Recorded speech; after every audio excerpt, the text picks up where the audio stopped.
$105 миллион инвестиция тартканга жардам берипсиз. Электричество менен отопление кылган бул өтө туура эмес. Техникалык жактарда эмнеге айымдар аласыз деген суроо. Стереотип менен карашат. Сен кызсың, технический секторда эмнени түшүнбөгөн элең. Кандай болуп Словакиянын келини болуп калдыңыз? Ал кезде имейл болчу да. Тут деп барып кошулуп туруп. Айылда аялдар жашоосу канчалык кыйын. Апам негизи акушер, фельдшер, врач. Жөө килтам дейт да, тикилдеп көтөрүп алып кеч кирип бартат дейт. Бир кезде бала ыйлады дейт. Анан карасам тиги жала аяктары суу болуп калыптыр дейт. Ошондон карга жаткызып туруп, чийди өрттөп туруп, баланы кургактаам деп айтчу да. Кышында апам жумуш ушунча көп. Бирок ошого карабай мага келип, эне ушундай сүйлөшүп.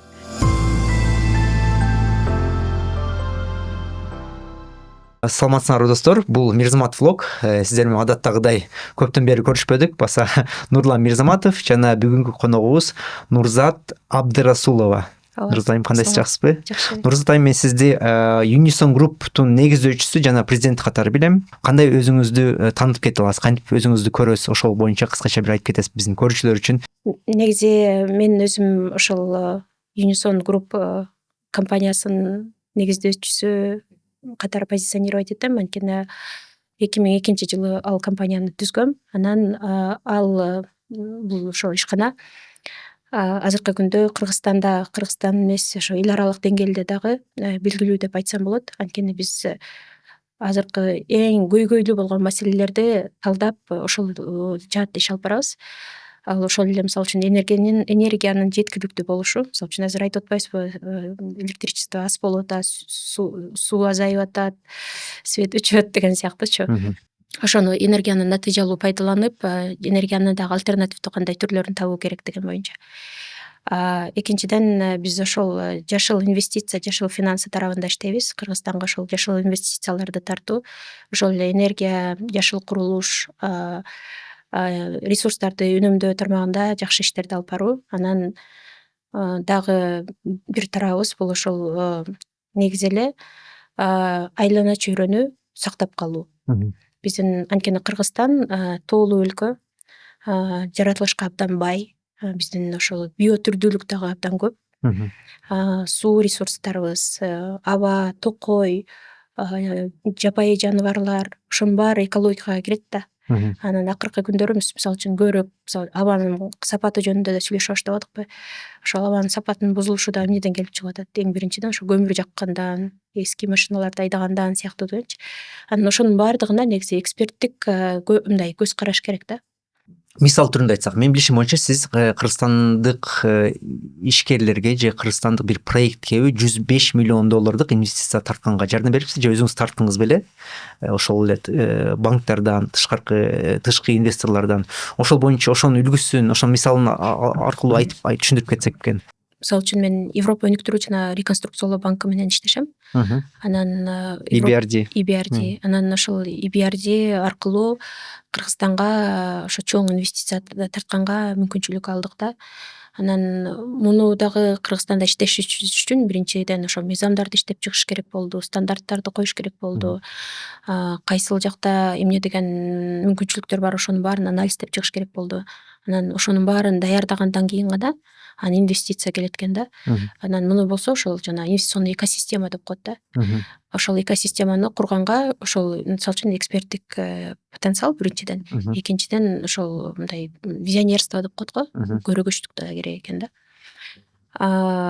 Анан бул инвестиция азыркы күндө ошо Кыргызстандагы жашыл экономиканы каржылоо программасы деп аталат. Ал программаны ошо биздин ишкана консультант катары алып барат.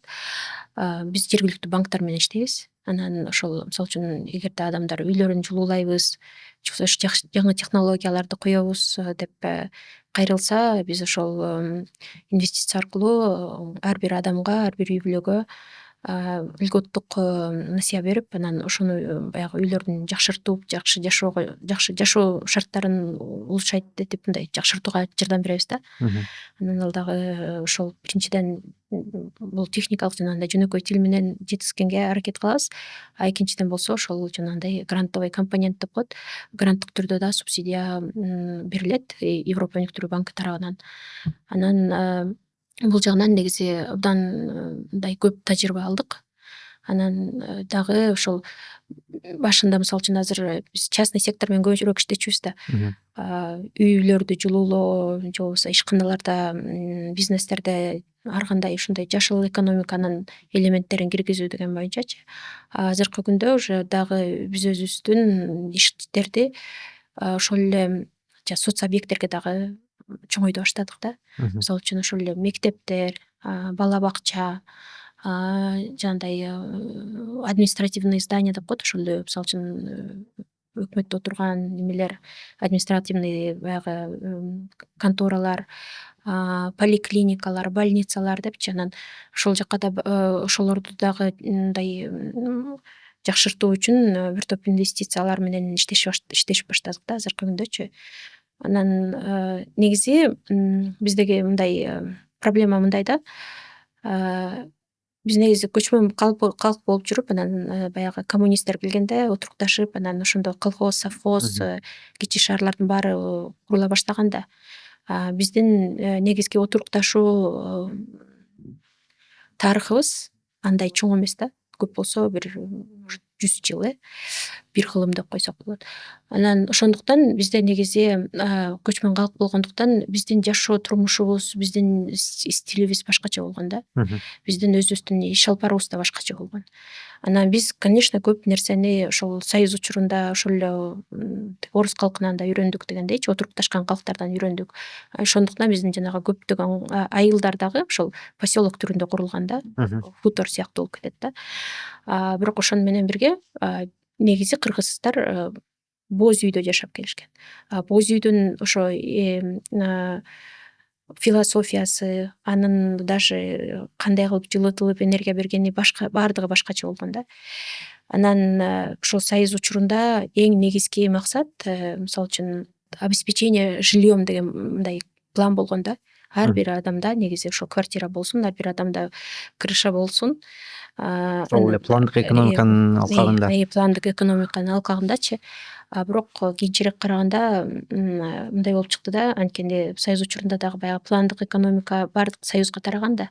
Анан Кыргызстан мисалы үчүн суу берчү, эт берчү, жүн берчү союзга. Жаныбыздагы мисалы үчүн Узбекистан бизге газ берчү, алар пахта берчү. Казакстан болсо бизге көмүр берчү, нефть берчү деген сыяктуучу. Анан ошондой болуп баягы пландык экономика болуп келген да. Анан ошондуктан мисалы үчүн энергияны үнөмдөш керек, канча энергия бизге керек деген башоор болгон эмес да ар бир республиканын деңгээлиндечи. Азыркы Советтер Союзу кеткенден кийин ар бирибиз эгемендүү өлкө, баягы көз карандыск экономикалык эмеге киргенден кийин, катташууга киргенден кийин биз карасак ошол энергиянын эң көп сарпталышы ошол эле строительный сектордо экен да. При этом не только новое строительство, жаңы эле курулуштар эмес, мурунку курган үйлөр көбүнчө. Ошолордун энергиянын колдонуусу 70% чейинкиси эметкен жөн эле эмеге абага кетет экен да, впустую да, тратится. И это из-за того, что просто там они строили уже совсем по другим стандартам деген сыяктуучу. Анан биз ошол эл аралык эмелерди, тажрыйбаларды окуп, аларды көрүп келгенден кийин, анан анализ жасап, эксперттик ошондой чыгаргандан кийин, анан Кыргызстанга атайын мыйзам сунушталганда, ошо имараттардагы энергиялык натыйжалуулук дегенчи. Анан ошол стандарттарды чыгарып, мыйзам ордуна келгенден кийин, анан Кыргызстанга ошол атайын именно имараттар үчүн инвестициялар тартыла баштады да. Ошол эле өнүктүрүү банктары, мисалы үчүн азыркы күндө ошол Европа өнүктүрүү реконструкциялоо банкы ушул 105 миллион менен иштеп атат. Азия өнүктүрүү банкы кирип атат. Мисалы үчүн ошол эле тиги соц объекттерде иштейбиз деп, Дүйнөлүк банк иштеп атат. Дагы көптөгөн ошол эле буунун уюмдары иштеп атат.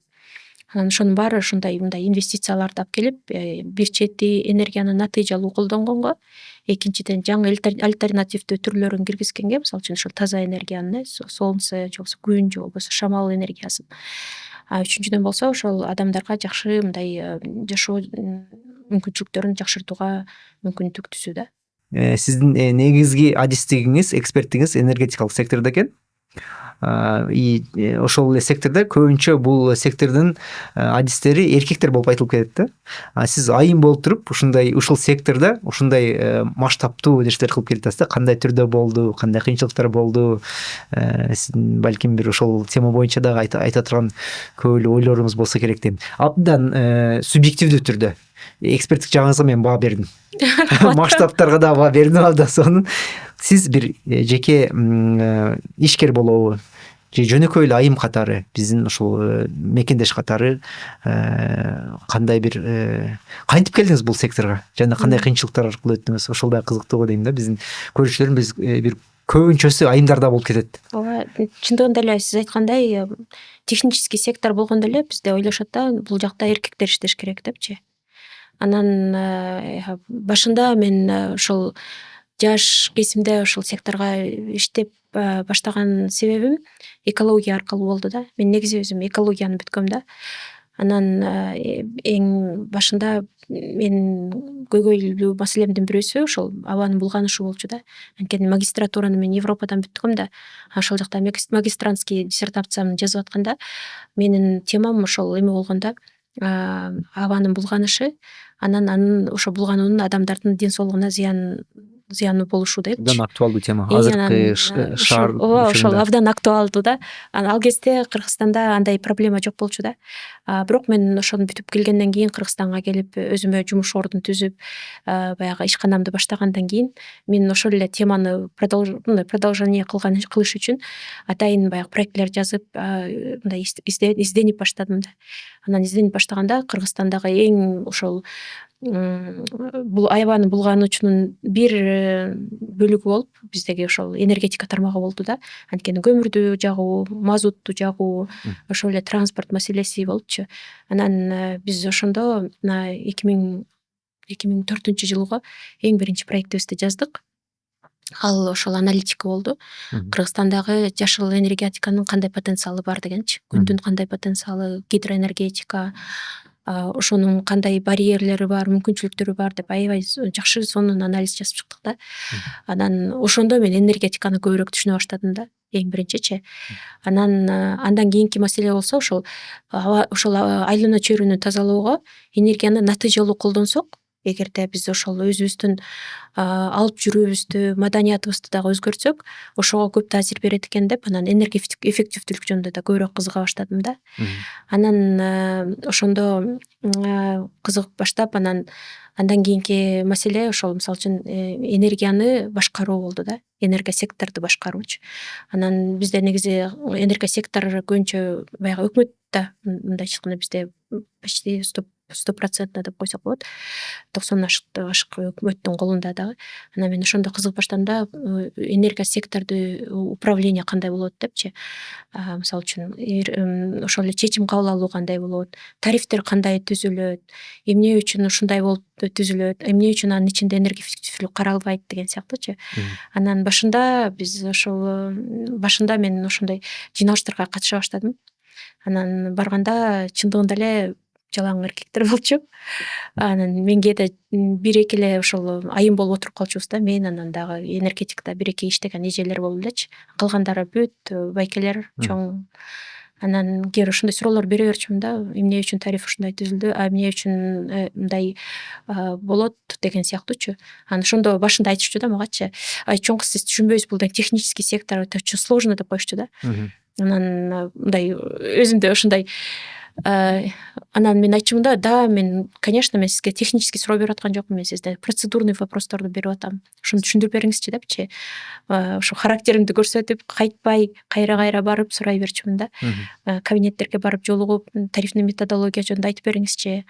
Же болбосо ошол эле мисалы үчүн энергетикадагы мисалы үчүн жанагы үнөмдөө боюнча кандай жолдору бар, Кыргызстанда эмне иш кылынат деген сыяктуучу. Анан бул дагы болсо ошол мен аналитический, менин оюмча ой жүгүртүүм болуш керек. Анткени мен ошо түшүнгөнгө аракет кылчумун да. Ошол эле мисалы үчүн биз алып барып аткан долбоорлор аркылуучу. Анан ошол 2005 жылы биз ошол бир проект жаздык да. Ошол энергиянын имараттардагы натыйжалуулугу депчи. Анан Европанын примери менен карап чыктык. ошондой карап чыкканда Европада ошо энергиянын натыйжалуулук аябай чоң мааниге ээ экен да.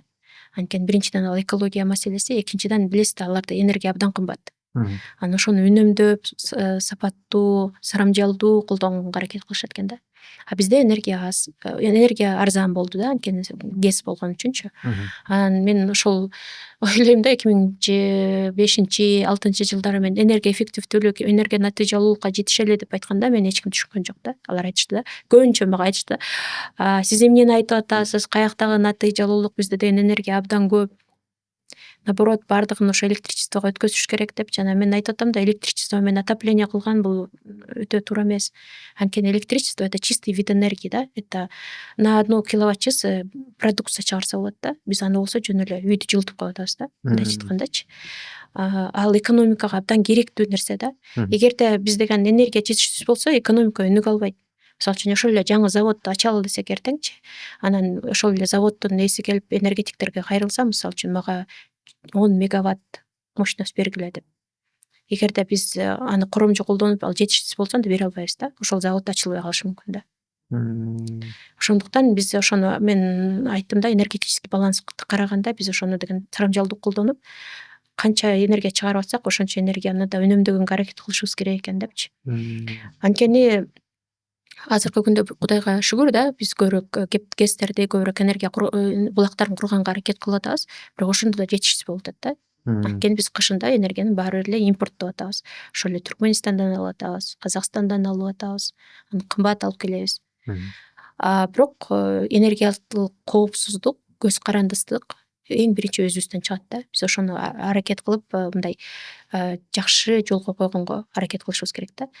Анан көптөгөн кыйынчылыктар болду, сөзсүз түрдө. Анткени башында кээде ойлоп кетчүмүн да, эме эркек болуп төрөлүп калганда аябай жакшы болмок экен мага депчи. Анткени жеңил эле барып, жеңил эле чечип кетмек экенмин депчи. Анткени сен жаш кезиңде сага мисалы үчүн биринчиден ушундай мындай стереотип менен карашат. Сен кызсың, технический сектордо эмнени түшүнбөгөн элең деген сыяктуучу. Экинчиден болсо мындай ойноп карашат да. Дайте лучше кофе попьем деген сыяктуучу. Аны сүйлөшпөй эле коелучу деген сыяктуучу.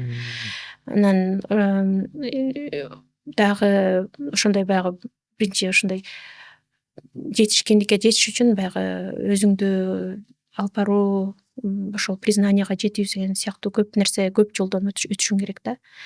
Анан биздин ошо жакшы мүмкүнчүлүк түзүп берген, менин оюмча, мен ошол англис тилде жакшы сүйлөгөнүм болду да. Ошол англис тили аркылуу мен деген көптөгөн эл аралык ишканалар менен иштешип, ошо оюмду түз жеткизе алып, ошол долбоорлорду жеткиликтүү жазып берип, ошолорду баягы переговор жүргүзгөндө ошолорду туура ордуна коюу менен менин оюмча жетише алдым деп айтам да. Анан эң дагы бир абдан маанилүү нерсе ошол настойчивость, характерден тышкарычы эме компетентность экен да. Сен өз жумушуңду аябай жакшы билишиң керек, профессионал болушуң керек. Кайсы жактан айтса дагы ошону туура түшүнүп, ошону түшүнө билишиң керек. Анан азыркы күндө мен уже өзүм башында эколог болуп баштаганым менен уже азыркы күндө көптөгөн технический вопросторду өзүм чечем. Андан тышкары ошо кандидатскийди да жактаган турам быйылчы, технический жактан. Анан уже менин оюмча и возраст тоже, сен жылдан жылга өткөн сайын, көп жыл иштеп жүргөндөн кийин, сен уже эл тааныгандан кийин уже башкача кабыл ала баштайт экен да.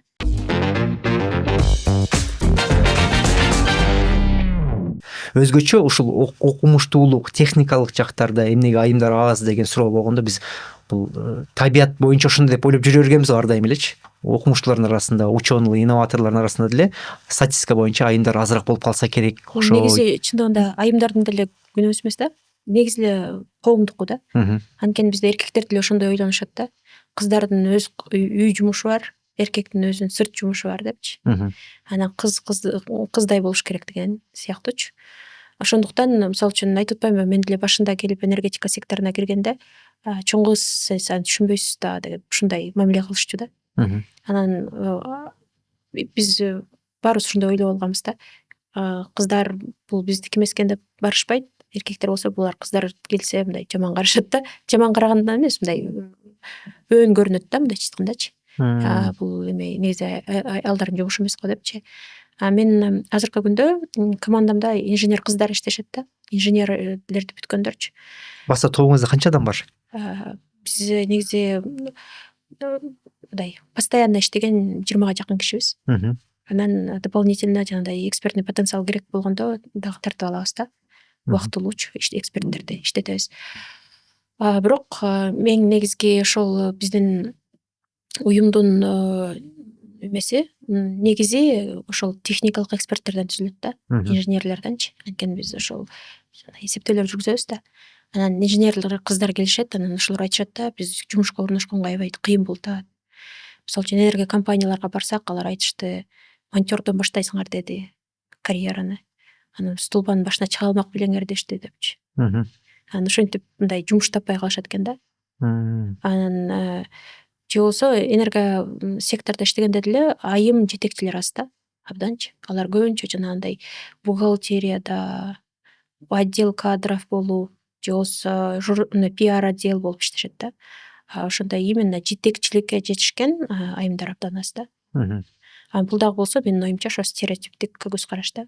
Стереотиптик көз караштан тышкары дагы кандай болушу мүмкүн? Ошол эле биздин культура, менталитет менен деле байланышы болсо керек.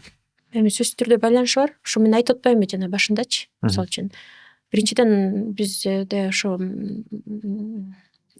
салттык нерселер бар да. Кыз кандай болуш керек деген сыяктуучу. Кыз уялчаак болуш керек, назик болуш керек, эркектин жумушун мындай эркек кылыш керек деген сыяктуучу. Анан кээде бизде ошол менин оюмча үй бүлөнүн алкагында деле кыздарга билим бергенде көбүнчө кыздарга мындай багыт беришет да, сен мугалим бол, же болбосо тиги ушундай кызга ылайыктуу профессияны өзүңө танда депчи. Мен кичинекей кезимде өзүм мисалы үчүн адвокат болом дей берчүмүн да. Мен адвокат болом, мен юрист болом депчи. Мен ошондо дагы кичинекей кезимде үйдөн апам атам айтканда, ал кыздын кесиби эмес. Адвокат деген ал деген чоң эмелердин арасында жүрөт, кылмышкерлерди кээде колдойт, кээде коргойт, же болбосо укук коргоого катышат. Канча деген нерв кетет ага. Кыздын жумушу ага болбойт го депчи. Ушундай мындай багыт беришет да. Андан кийин деле мен өзүм кийинчерээк ошо жаш кыздарга, өспүрүм кыздарга ментор болуп иштеп калдым да. Менторлук программага мени чакырышты, ошо Роза Отунбаева фондунун алкагындачы. Анан мага ошо жаңы конуштагы жашаган кыздардан бир топту беришти да. Ушул кыздарга багыт берчи, жакшы профессияны тандаганга үйрөтчү, өзүңдүн үлгүңдү көрсөтчү депчи. Анан алар ошол 10-11 окуган кыздар болчу да, кээ бири 9 окуган.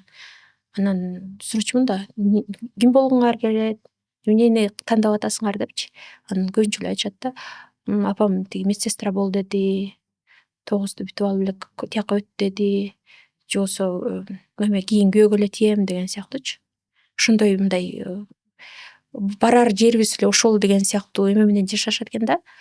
Менин оюм боюнча мындай да, мен деле ага бир топ жылда бир топ өсүү менен жеттим деңизчи. Бирок ошондо да мен ойлойм да, биздин жашоо бул баардыгы тандоо.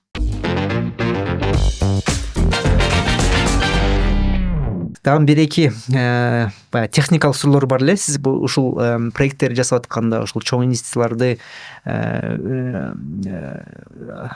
киргизип атканда же тартып берип атканда же жайылтып атканда кайсы программалар же уюмдар же организациялар аркылуу бул иштерди ишке ашыргансыздар? Эң пайдалуусу кайсы болуп кетет деген суроо бар экен. Бул биздин программанын алкагында ушул инвестиция, финансирование жана женское предпринимательство темасында, айымзаттын ишкердүүлүк темасынын алкагында болгон бир техникалык суроо, андан кийин жеке темаларга өтүп кетсек болот экен. Карьерамды баштаганда эл аралык өнүктүрүү уюмдары менен көп иштедим да. Эң башында ошол башындагы долбоорлор мен ошо жанагы Словацкий фонд развития колдоого алган.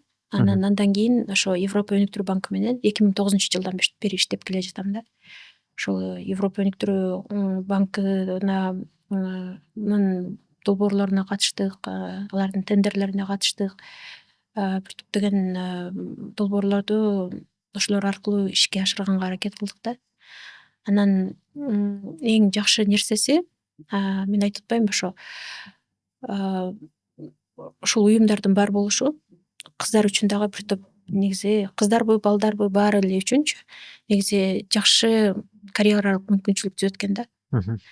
Ошол үчүн ошол дүйнөлүк банк, Азия өнүктүрүү банкы, Европа өнүктүрүү банкы, Бул уюмдар менен сиз кайсы буунун уюмдары баары менен иштешебиз. окууну бүтүрүп келгенден кийин иштеше баштадыңызбы? Ооба, окууну бүтүп келип, уюм өзүмдүн ишканамды түзгөндөн кийин ошолорго кайрылып, ошолордун жардамы менен долбоорлорду ишке ашырып, анан Кыргызстанда мындай башка нерселерди жасаганга аракет кылдык да.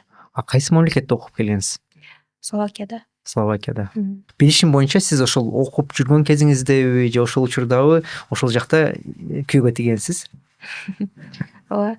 Бул дагы абдан маанилүү тема. Эмнеге ачканым, эмне дегенде ошол эле айымдардын ишмердүүлүгү, ишкердиги жана лидерлиги темасында үй бүлө куруу же жаңы үй бүлөгө кирип баруу кандай таасирин берип кетет? Сиздин билишим боюнча сиз Европада характериңизге, сиздин азыркы жетишкендиктериңизге ошол учурдагы таасирин бергенде өзгөчө көз караштарыңызга, ошол учурларда жаңы ыкмаларга, жаңы стилге балким ошол мага ушул жагы да кызык болуп атат да. Ооба, чындыгында эле жаш кыз болуп анан карьера баштап атканда сенин ошол жолдошуңдун колдоосу абдан маанилүү да. Сага ишенип, анан сага күч берип, сен кыла аласың, жакшы кылып баратасың деп мактаса, ошого жараша аракет кыласың да. Эгерде мисалы үчүн стереотиптик көз караш менен жок, сен чай коюшуң керек. Чай койгон деле жакшы эле, бирок эгерде баягы все равно бир эле ошого байлап бир нерсеге байлабаш керек да. Анан күч берген, ишенич абдан түртөт экен да. Анан мен ошол убактагы жолдошум жакшы күч берди да. Ал айтты да, мен сага ишенем, сен кыла аласың, сен жакшы идеяларың бар. Студент кезиңизде күйгө тийдиңизби? Ооба, анан биз кийин негизи жолубуз ажырап кетти, бирок мен как ага өзүмдүн мугалимим катары карайм да, ошол кездегичи. Жолдошуңуз сизге ментор, мугалим дагы болуп бериптир да. Абдан сонун. Бул баягы ажырашуу бул өзгөчө тема. Бул абдан эле жаман нерсе деп деле айта албайм. Бул жашоонун бир чындыгы. Абдан эле жакшы деле нерсе деп айта албайм. Бул болгон нерсе, бул жашоонун чындыгы. Кээде бул нерсе жаңы жыйынтыктарга, жаңы жетишкендикке алып келе турган бир көрсөткүч го деп ойлойм да. Бирок ага чейинки болгон жолуңуз боюнча курсташыңыз беле же жок, курсташым деле эмес болчу. Же профессор болчу? Профессор деле эмес, эми бирок таанышканбыз да. Анан ошондо просто алардын менин оюмча аялдарга кылган мындай мамилеси башкачараак да. Алар мындай тең Словак улутунда болчу. Анан тең мындай мамиле кылышат да. Алар айтышат да, мындай эгерде аял каалап атса, кылып атса, ал сенин тандооң, ал сенин жолуң, сенин чечимиң, мен сага ишенем деп ушундай колдоо беришет экен да. Анан ошол мага абдан башкача мамиле болуп көрүндү да. Анткени биздин мындай стереотиптерден абдан башкача да. Кайсы чечимге мисалы ошондой болду? Мисалы өзүм компания курам дегениңизде болду. Мен өзүмдүн компаниямды курам дедим. Мен Кыргызстанга барып иштейм дедим. Ал сенин чечимиң мейли деди. Анан мен бир нерселерди кылып, проектлерди тартып атканда мен аябай сени менен сыймыктанып атам деди. Бирге көчүп келдиңер да бул жака, Жок, ал калып аякта иштеп атты, мен калып биякта иштеп аттым да. Анан убагында ошо чечип аттык да, мен аяка барып иштеймби же мен бияка калып эметемби депчи. Анан убакыт башкача болуп кетти. Аягында ал өзүндө калып иштеп калды, мен бияка калып калдым да. Бирок ошого карабай, ошол периоддагы жардам бергенине мага мен абдан ыраазы болом да. Анткени ал ошол мисалы үчүн мен сага ишенип атам, мен сени менен сыймыктанып атам. Анан ар нерсени сурай берчүмүн да, мондай кылса болобу, могул киши монтип койду, мен эле ошондон өзүмдү жаман сезип калдым, эмне дейсиң депчи. Анан ошондо ой эми ал андай боло берет да, ага сен көңүл бурба деп ушинтип колдоо берген дагы абдан чоң нерсе экен да. Анткени кээде адам деген өзүн таппай калат да. Бирөөдөн бир жеме жаман угуп алып, же болбосо бирөөдөн мындай өзүңдүн баягы сомнение болуп кетесиң да. Ошондо бирөөдөн барып сурашың керек да, ал сага авторитет болуш керек да, ал сага айтыш керек да, авторитет кишичи. Жок, мен андан аны менен макул эмесмин, сен андай эмессиң, мен сен андан да сени мен жакшыраак билем да депчи. Анан сен чындыгында эле андай эмессиң, сен андан жакшыга татыктуусуң депчи. Ошондой күч кубат бергенде адам жылат экен да. Анан бул кыздарга эле тийишелүү эмес деп ойлойм. Эркектерге да тийишелүү да. Ар бирибиздин ошондой партнерибиз болушубуз керек да. Бир жакты, бир багытта карап, колдоп, күч берип, анан сен жетишкендигиң менин да жетишкендигим, анан сенин тандооңду мен сыйлайм деген мындай көз караш болуш керек экен да. Анан ошондо мындай менин оюмча адам алдыга жылып аракет кылганга өзүнүн өзү мындай уверенный сезет да. Ошондой менин оюмча ошол эң башындагы ошол нерсе болду да. Жакшы түрткү болуп бериптир сиздин ишкер болушуңузга. Ооба, ошентип айтсам болот. Анан мындай өзүмдү коркпой алып жүргөнгө үйрөндүм да. Бирок анын баары эми көп кыйынчылыктар менен келди деп айтсам болот. Анткени баары бир сен башында коркосуң да. Көп нерседен коркосуң. Колуман келеби, келбейби, эртең болбой калса эмне кылам? Анан бизде ойлошот го, мындай долбоор десе эле долбоордун баары толтура эле грант менен келип атыптыр депчи. Ал андай эмес да. Мисалы үчүн биз деген ондогон заявка жазышыбыз мүмкүн. Ошонун экөөсү келиши мүмкүн да. Ошонун баары жакшы идея, ошонун баары анализ, ошонун баары толтура күч, убакыт да. Анан биринчиден ал келеби келбейби деп ошого ойлотосуң. Экинчиден өзүңдү өзүң алып барып, өзүңдү өзүң позиционировать этип, уверенно баягы переговорду дагы жүргүзүп, ошону презентациялоо, питчинг кылуу, ошонун баарын билишиң керек экен да бизнестечи. Экинчиден кичине өз кызыкчылыгыңды коргогонго даяр болушуң керек экен. Анткени башында мисалы үчүн сен жаш болгондо кээ бирөө сени жаш деп карап коет. Мен улууракмын, значит мен я прав деген сыяктуучу. Экинчиден болсо даже ошол эле мисалы үчүн башка партнер менен иштегенде айтышы мүмкүн да. Ой, силер ага жетише элексиңер, силер аны мисалы үчүн мындай эле ойлоп атасыңар да, биз көбүрөөк билебиз да депчи. Анан ошондо дагы мен айтчумун да. Жок, биз дагы билебиз депчи. Биз да билебиз, биз ошол жакта иштейбиз, биз ошол өлкөдө отурабыз. Өлкөнүн кыйынчылыктарын, өлкөнүн мүмкүнчүлүктөрүн, өлкөнүн жакшы жактарын, эмнелери бар экенин биз жакшы билебиз депчи. Анан ошонун баарын мындай өзүңдү өзүң тастыктап, өзүңдү өзүң түртүп, коркпой чыгыш дагы ал дагы бир топ жол экен да. Анан ошонун ичинде өзүңдү жоготуп албашың керек экен да. Ана биринчиден мисалы үчүн бир чети кыйынчылык болгон сайын курчушуң керек экен. Өсүп коркпошуң керек экен. Экинчиден ошол эле алып барып аткан ишиңдин баягы кызыкчылыгын кийинки этапка өнүгүшүн дагы көрө билишиң керек экен да. Бирок биз сиздин сөзүңүз боюнча жалаң эле бир эле жумуш менен эле жашаган кезиңиз экен, Азыр мисалы жашооңуздун эң маанилүү этабын сурадым. Ошонун айтып бергениңиздин 2% ошол жөнүндө болду да, анан 98% жалаң эле жумуш жөнүндө болду да. Ошо чындыгында эле ошондой болуп калган да. Кандай болуп Словакиянын келини болуп калдыңыз? Ошол нерсе жөнүндө айтып бербейсизби? Жетишет го. Ал жак кыска эле болгон, ошон үчүн кыска эле айтып бердим. Биздин күйөө бала бул жака учуп келдиби, Кыргызстанды көрдүбү, кандай сезимдерде болду? Кандай айырмалар сездиңиз? Ошол эле ага чейин эле бул жерде Кыргызстанда артыңыздан чуркап, гүлдөр берип жүрүп, аракеттенип жүргөн балдар болсо керек эле деп ойлойм да, бакалавриат бүтүрсөңүзчү. Кандай болгон ошол таанышууңуз, кандай болгон эң башында? Тойго чейин букетно-цветочный период деген нерселер. Ооба, конечно. Көбүнчө мындай баягы кат жазышып, таанышып жүргөндөн кийин анан кат жазышып көпкө чейин аябай. Кат кандай? Mail агент аркылуу же? Ооба, ал кезде имейл болчу да, места. Анан еще интернетте жок ал кезде, жанагындай модемный система болчу да. Тут деп барып кошулуп туруп каттарыңды жиберип туруп батыраак өчүрүп коесуң. Анан көпкө чейин бири-бирин таанышуу. Жазып өчүрүп коесуң. Неге? Анткени интернет кымбат да. Анан азыраак эле кошулуп, ошол убакытта жумушуңду бүтүрүп туруп анан өчүрүп коесуң да. Модемде. Анан модем да. Анан ал дагы эмес качествосу аябай начар да. Бир нерсени качать этсең, кечке качать этет. Ошон үчүн биз ошону менен колдонуп жүрдүк. Анан башында аябай көп кат жазышуу болду да. Көптөгөн нерсени өзүбүздү бири-бирибизди. Кат аркылуу, mail аркылуу таанышпадыңар да силер? Офлайн. Жок, офлайн таанышкандан кийин анан эки жакка кетип эметип жүрдүк да.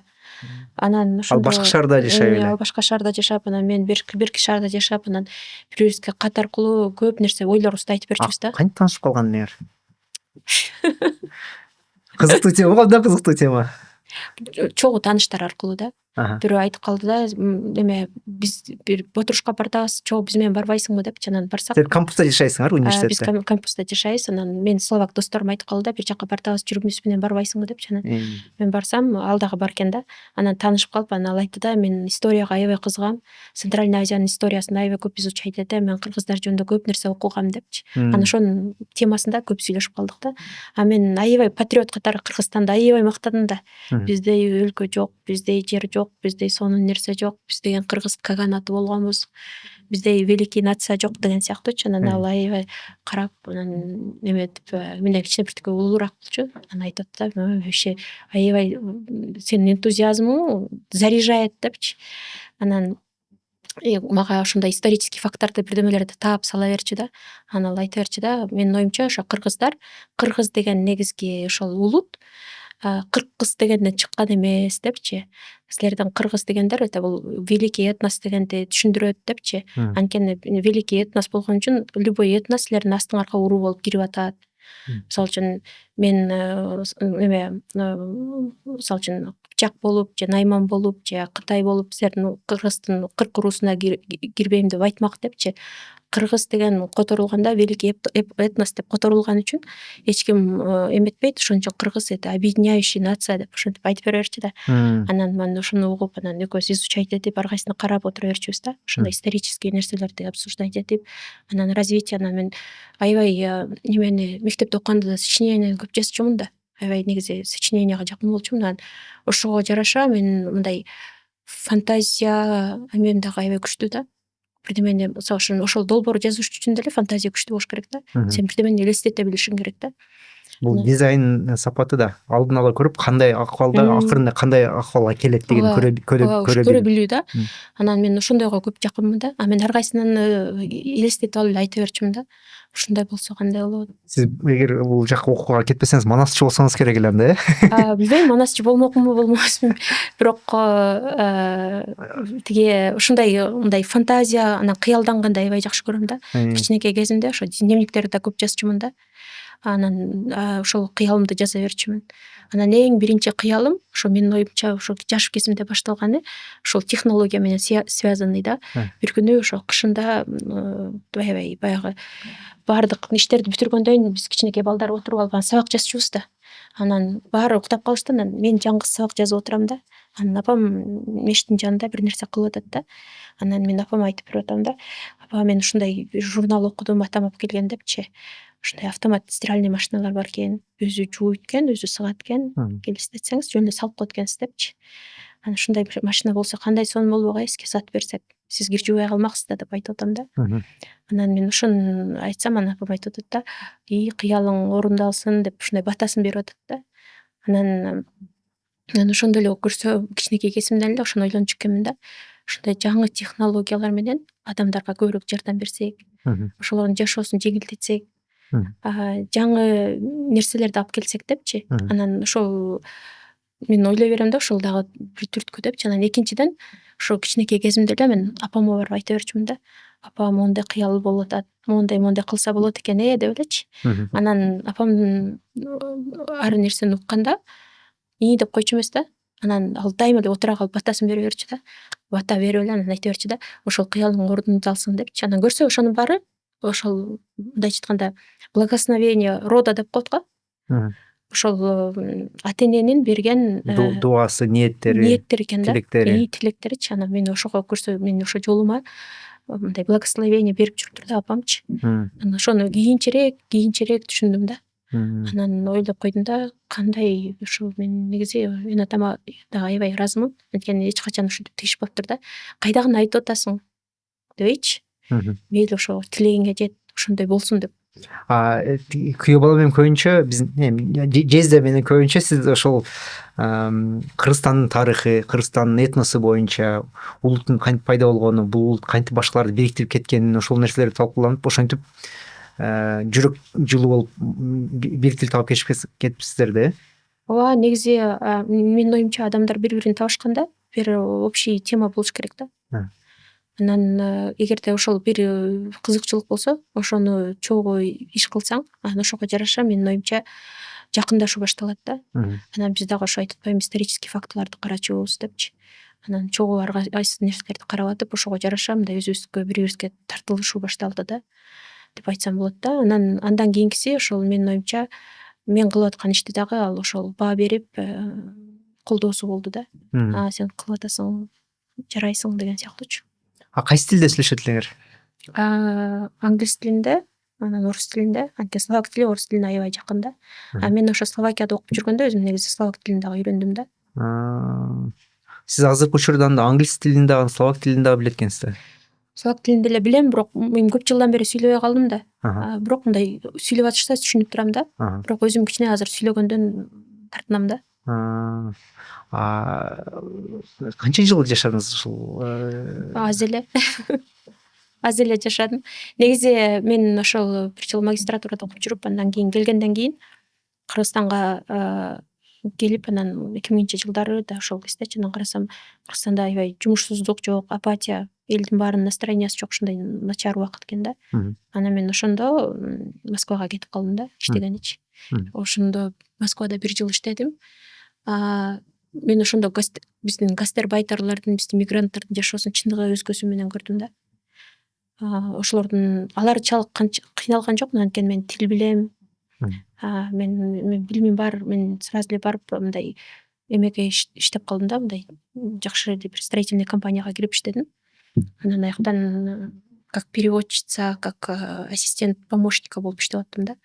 Анан ошондо деле бирок баягы көп кыргыздар менен сүйлөшөсүң. Башында мисалы үчүн баягы жакшы квартира таап, өзүңчө бөлүнгөнчүктө ошолор менен кошо жашап аттым. Анан мындай эле көрдүм да, абдан кыйын жашоо экенинчи. Алар саат 4-төн баштап рынокко кетишет. Кечинде келип жуунуп алып эле кайра эле баягы штабелденип спят дегендейчи. Анан негизи аябай кыйын жашоо да. Ошол кезде ошол жактагы кыздар менен сүйлөшүп калып атпаймынбы? Мен айтып атпаймынбы, Красный площадька бардыңар беле депчи. Канча жылдан бери жашайсыңар десем, 4 жылдан бери Москвада жашайбыз дейт да. Красный площадька бир да жолу барышып болуптур. Элестетиңиз, Красный площадь — это в принципе мечта любого этого, да, иностранца и вообще человека, который тем более вырос дегендейчи. Ушундай эме мененчи. Советский Союзда. Анан Россияда бир жыл жашап туруп? Россияда бир жыл жашадым. Мындан кийин параллельно ошол кезде эле кыялымдагы нерселерди орундалыш үчүн ар кайсы долбоорлорду жазып, ар кай жака жөнөтө бердим да. Анан бир долбоорум ошо эме болчу да. Кыргызстандагы экология багытын өнүктүрүү деген бир долбоорду жазып туруп, жанагы Christian Aid деген британский фондго жиберип койдум да. Анан жиберип койсом, ана параллельно дагы эме Америкага обменный курска тапшырып койдум да. Анан экөө тең өтүп кетти да. Экөө тең өтүп кетип, анан ошол кезде мындай мага аябай тандоонун мындай кыйын жерине келип калдым да. Анткени эме деп мындай болуп калды да. Мисалы үчүн тиги долбоорум өттү, Кыргызстанга барып ошол экология тармагын иштетишим керек. Жоксо Америкага кетип ошол жактан аракет кылып башка да магистратурага өтсөмбү депчи. Үчүнчүсү болсо иштеп аткан ишканам айтты да, сен иштегениң бизге абдан жагат, сен аябай мындай ответственный иштейсиң, биз менен иштей бер, сени дагы карьераңды көтөрөбүз депчи. Анан мен ойлонуп калдым да, каягына барсам, эмне кылсам депчи. Ушунчалык кыйналдым, анткени мындай кимден сураарымды да билген жокмун да. Менин ситуациямды эч ким түшүнө албайт болчу да. Мен мисалы үчүн үйдөгүлөргө айтсам деле алар айтышмак да, үйгө кел, бүйөгө тий депчи. Убактың өтүп кетет депчи. Эч кимден сурай албай калдым да. Анан ошондой болуп бир күнү ойлонуп, анан кетип баратып, кечинде жумуштан чыгып алып, анан метрого түшүп баратып, бир кезде мындай кандайдыр бир сезим болду да мендечи. Өзүмдү как будто я сверху смотрю. Анткени ошол жумуштун убагы болчу да. Адамдардын баары деген ушундай чоң, мындайча айтканда кыш мезгили болчу да. Чоң агым, баары кара курткачан баягы эскалатор менен түшүп баратышат. Анан все вот это черное, как будто масса, да, такая течет. Анан мен бир кезде ойлонуп кеттим да, я одна из них в принципе депчи. Мен ушинтип жүрө беремби Москвада? Мен эмнеге окудум эле анда депчи. Мен эмне тиги эмеге болмок белем депчи. Ойлонуп кетип, анан ушунча сразу өзүмө бир чечим кабыл алдым да. Эң бирөөсүнчү, мисалы үчүн точно мен Москвада калбайм, мен бияктан кетем. Мен өзүмдү өзүм табышым керек депчи. Анан тиги немеге жаздым, британский фондгочу. Можете ли там отложить проект, я хочу этот через несколько месяцев начать депчи. Анан алар айтышты макул деп. Анан мен келдим дагы үйгө келип үйгө учурашып алып эле анан Америкага учуп кеттим да. Анан Америкага бардым. Барсак ал обменный экологический курс экен. Анан ал жактан бизди деген экологический ар кандай организацияларга алып барып тааныштырып, алардын иштерин көрсөтүштү. Ар кандай профессорлор менен жолуктурушту, тиякты биякты көрсөттү. Анан аларды көргөн сайын мен ош беттер ичим өрттөнүп баштады да. Ушунун баарын Кыргызстанга кылсак болот турбайбы? Ушунун баарын алып келиш керек турбайбы? Муну алып келсек бизде кандай өнүгүү болот эле депчи. Мен уже магистратура Америкада калып калыш керек деген ойлордун баары жоголуп кетти да. Ошонден аяка барганда кайра эле дагы бир приоритетимди түшүндүм да. Менин жүрөгүм күйгөн, мен кылчу иш кылчу нерсем ушул урсо Кыргызстанга барыш керек турбайбы депчи. Анан ошол үйрөнгөн баардык нерселер Кыргызстанга алып баргым келет деген сезим. Анан Кыргызстанды өнүктүргүм келет деген эле мындай сезим туруп алды да. Анан ошол жака келдим дагы. Анан Кыргызстанды өнүктүрүш керек экен деп, анан ошол келгенден кийин эле ошо Юнисон коомдук уюм деп туруп негиздедим дагы. Жанагы британский фонд берген акча менен, кичинекей эле акча болчу ал делечи. Кандай сумма? Бир $2,500 болуш керек эле. 2002-жылы 2002-жылы $2,500 менен Unison Group башталып турду анда. Туура, ошондо баштап кеттим. Анан сиз айтып атпайсызбы, бирден сурасам эле кечке жумушка кете берет экенсиз депчи. Мен чындан эле жашоом ошондой болуп калган да. Эң негизги максаты жумуш болуп калган да. Анан жумуш менен жашап, жумуш менен туруп, жумуш менен жатып элечи. Анан кылып аткан ишим бир чети кыйын болчу, экинчи чети бирок өзүмө ушунчалык көп мындай сатисфакция алып келип атты да. Анткени мен өзүмдүн как будто салымымды кошуп аткандай сезип аттым да. Мен өлкөнүн өнүгүшүнө салым кошуп атам. Мен өзүмдүн ошо өлкөм жакшы болушуна кыялымдагыларды жеткизгенге аракет кылып атам деген сыяктуучу. Анан ошон үчүн жашыл технология деп ошолор менен иштеп калдым да. Именно технологияларды алып келүү боюнчачы. Знание и технология деп. Анан биякта иштеп, Кыргызстан деп күйүп жанып атсаң, башка жака көчкүң келбейт да. Анын үстүнө тем более мен көбүнчө эле көп жака командировкага чыгып аттым да. У меня и так не было ограничения да. Анан ошон үчүн мен деле Европага көчүп кетип ошол жакта калгым келет деген мындай эме болгон жок да, желание болгон жок да. Анан ошентип атып эле мындай ажырашып кеттик десек болот да. Эки жолго түшүп кеттик десек болот. Жезде сизди ал жака кайтып кел деп чакырды беле, күттү беле? Чакырды, анан мен барам, анан биякта бул проект болуп атат, анан тигини кылып атабыз деп, анан кечке мактанып эле ошону айтып атсам, анан сен колуңан келет, сен молодец деп атып эле анан келип кетип жүрдүк да. Ал барат, мен келем, ушинтип атыпчы. Анан аягында турмуш өз жолуна салды дегендей. Кыздуу болдуңуз 2007-жылы. Компания ачканыңызга 3-4 жыл, 5 жыл болуп калган кез. Кыздуу болдум, анан кызым бүтүргөндөн 10 күндөн эле жумушка чыгып кеттим да. Анткени жумуш аябай көп болчу, анан ал кезде командам да кичирээк болчу да. Анан аябай ответственный болгондон, мындай эч кимге ишене албай эле өзүм барып чуркап кылып эле анан кызымды алып алчумун да. Анан апам келип кичине багышты. Ошондо ар түштө бир келип чуркап келип эмизип, андан кийин кечинде келип ушинчумун да. Анан эң биринчи аябай кыйналган командировкам ошо 4 айында болду да. 4 айында кызым кичинекей, эмчек менен эмизип атам, анан ошол кезде деген биз международный бир награда утуп алдык да. Анан ошонун вручениясын бизге Брюссельге чакыруу келди да. Анан мен өзүм бармай болдум, мен барып заодно нетворк кылып, таанытып, Кыргызстанды таанытып, организациямды да таанытып келейин депчи. Анан канча өттү? 4-5 күнгө кеттим. Ыйлап атам кечкечи. Анан второй чуркап барып, отельге барып дагы эметип келесиң да. Кызыңды эстеген сайын эметесиң да. Сүт келет да. Анан мындай ошол кезде мындай негизи эне болуш дагы аябай тревожный экен да. Анан мындай кичине эле алыстасаң эле балаң бирден болгондой болуп эле беспокоиться эте бересиң да. Аябай кыйналып, ыйлап, ошентип атып барып анан келдим да. Анан келсем, кызым аябай сагынып меничи. Тим эле мени көрүп алып ырдады да. Канча жашта эле? 4 ай. 4 ай? 4 айлык кезинде таштап кетип атпаймынбы? Анан андан кийин ошо күндү түнү иштеп эле анан кызымды уже көбүрөөк таштап кете баштадым да. Анан ошо апам, иним, келиним болуп карап, ушинтип баарына жардам беришип, сестренкаларым жардам берип, ошолордун чоң колдоосу болду да. Эгерде андай колдоо болбосо, мен как мындай баарына жалгыз жетише алмак эмесмин деп ойлойм да. Анан азыркы күндө менин кызым эң менин чоң тирөөчүм, менин критигим, менин мугалимим десем болот да. Анткени ал мени абдан жакшы билет. Мен мисалы үчүн жумушта же башка жакта башкача адам болушум мүмкүн, бирок үйдө мен башкача адаммын да. Анан ошон үчүн ал айтат да, мама мындай тигиндей, же болбосо мама я заметила, же болбосо көп нерсени ал китепти аябай көп окуйт. Мендей болупчу. Анан ошону обсуждать эте беребиз да, талкуулайбыз.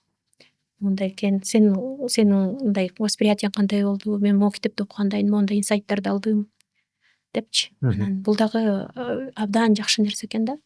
Анткени ушундай талкуу болгондо сен биринчиден балаңа да аябай жакын болот экенсиң. Экинчиден анын дагы баягы өзүнүн доверие күчөйт экен да. Эгерде балада доверие көп болсо, ошого жараша сага көбүрөөк ачылат экен да. Анан ал дагы өтө оңой нерсе эмес экен да. Мисалы үчүн мен дагы көп нерсени үйрөндүм да. Особенно бизди башкача тарбиялаган да. Биз мындай деп койсо акыл деп. Азыркы балдарды сен антип тарбиялай албайсың да. Анда алыстатып аласың да. Эгерде контролдойм же болбосо башкарам десеңчи, только тил табышып, только ошону мындай туура жакка багыттаганга аракет кылыш керек экен да. Анан аягында мындай контролдоо эле мындай ишенүүгө аракет кылып калдым да. Мен ар бир нерсеге эле ошого мындай доверие деп коет го, доверие менен аракет кылып калдым да. Анткени мисалы үчүн кызым менен эметкенде эле я доверяю тебе свой путь депчи. Сен молодецсиң, сен баарына аракет кылып атасың, сен өз акылың өзүңдө. Мен сага жол көрсөтөм, мен сага кеңеш берем, бирок аны аягында кандай колдонсоң өзүң билесиң депчи. Кааласаң ук, каалабасаң укпа. Өз акылың өзүңдө. Командама келгенде да айтам да, ар бириңер өзүңөр менеджерсиңер, специалистиңиздер, экспертсиңер. Өз акылыңар өзүңөрдө, кааласаңар, мага главное качество и вопрос болсо подходите деп. Анан ошондо мындай өзүң бошой баштайт экенсиң да. Анткени у тебя появилось вот этот, то есть контроль ослаб. Ага чейин ошо аябай стресс, чоң контроль менен жашап турмун деп ойлоп койдум да. Бул нерселерге жакында эле канча бир 10 жылда эле келдиңиз да, баягы төрөлгөндө ал нерсе жок эле да, ал 10 жыл эмес, жаңы эле келдим десем болот. Мындайча айткандачы. 2019да келдим дейсиз. Ооба, ошо 2018-жылы апам каза болуп калды. Анан ошондо өзүмдү ушул фактыны кабыл ала албай аябай кыйналдым да. Апамды кое бере албайчы. Анан ошондо психологко да бардым. Анан мындай ой кетпей эле туруп алды да. Анан аягында барып тиги ошол жанагы руханий дүйнөмдү карай баштаганда өзүмдү таба баштадым да. Медитация кылып, йога кыла баштадым. Йога менен заниматься этип, жумушум менен өз жашоомдун айырмалай баштадым. Жумуш эле деп жүргөндө жумуштун ичинде мен өзүм негизи киммин депчи, лидерминби, экспертминби, же ошол адаммынбы, ошол адамдык сапаттарым кандай деген сыяктуучу. Анан ошонун баарын изилдей баштаганда анан келе баштайт экенсиң да. Бирок ал дагы чоң жол экен. Аны мынтип эле таба албайт экенсиң да.